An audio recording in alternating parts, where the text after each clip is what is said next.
प्रारंभ। महर्षि विश्वामित्र और मेनका। बहुत पहले की बात है।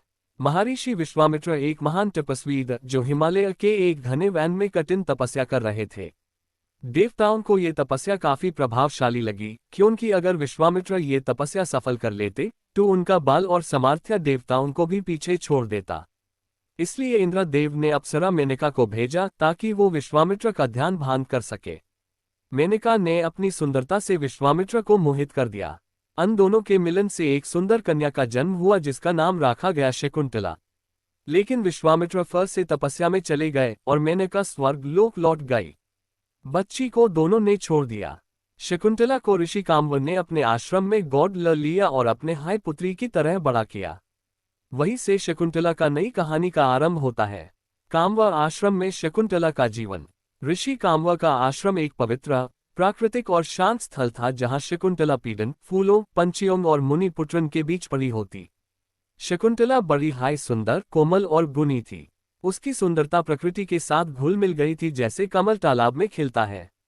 वो हमेशा गुरु ऋषि काम्वर की सेवा करती थी और वैन में रहते हुए शिक्षा और धर्म का पाठ पढ़ती थी। उसके दो प्रिय सखियां थी, अनसुया और प्रियंवदा, जो उसकी साथीन और मैन की बातें समझने वाली दोस्त थी।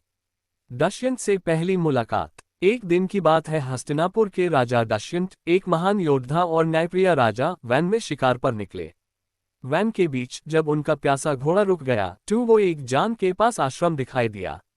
वहीं उनकी नजर पहली बार पड़ती है शकुंतला पर। शकुंतला भी पहली बार किसी पुरुष से इतनी गहरी बात करती है। राजा दशयंत यूज देखते हाय मोहित हो जाते हैं। वो शकुंतला से उसका परिचय लेते हैं और शकुंतला बताती है कि वो ऋषि काम्वर की पैलेट पुत्री है। दोनों के बीच बातचीत, संकोच और फिर प्रेम का बीज पड़ता है। शकुंतला भी दशयंत की विनम्रता और वीरता से प्रभावित होती है। गंधर्व विवाह और प्रेम मिलन।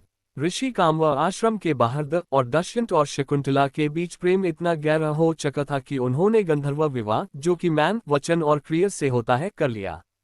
दशयंत ने शकुंतला को एक अंगूठी दी जो उनके प्रेम का प्रमाण थी और वादा किया कि वो यूज हस्तिनापुर ले जाएंगे और राजमहल की रानी बनाएंगे। दशयंत वापिस चले गए पर शकुंतला आश्रम में रुकी क्योंकि ऋषि काम्वर अभी तक लौटकर नहीं आए थे।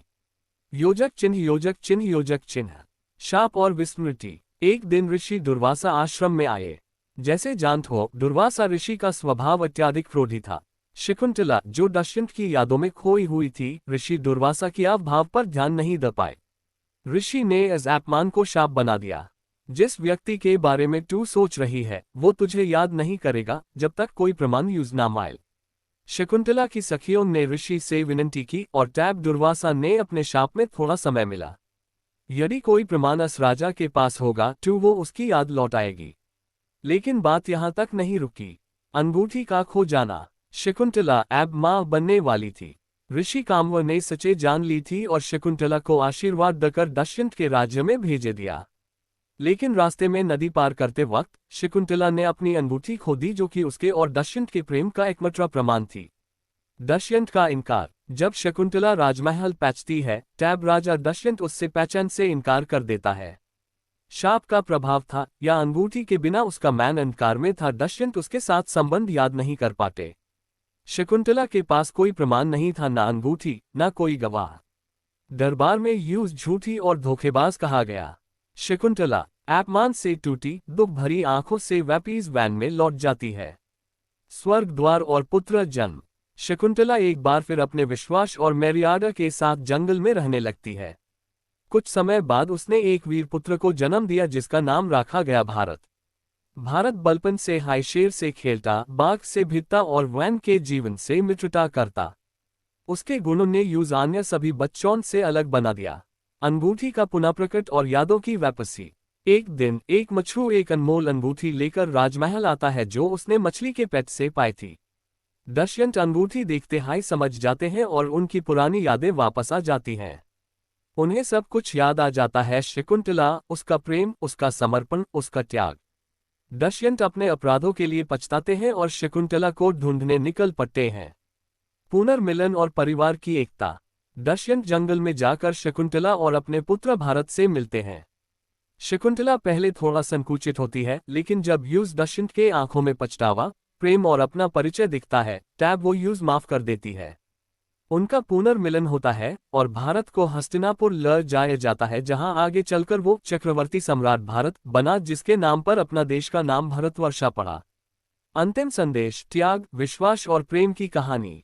शकुंतला की कहानी सिर्फ एक प्रेम कहानी नहीं है, ये एक स्त्री के सम्मान, उसके विश्वास, उसके अपमान और उसकी जीत की कहानी है।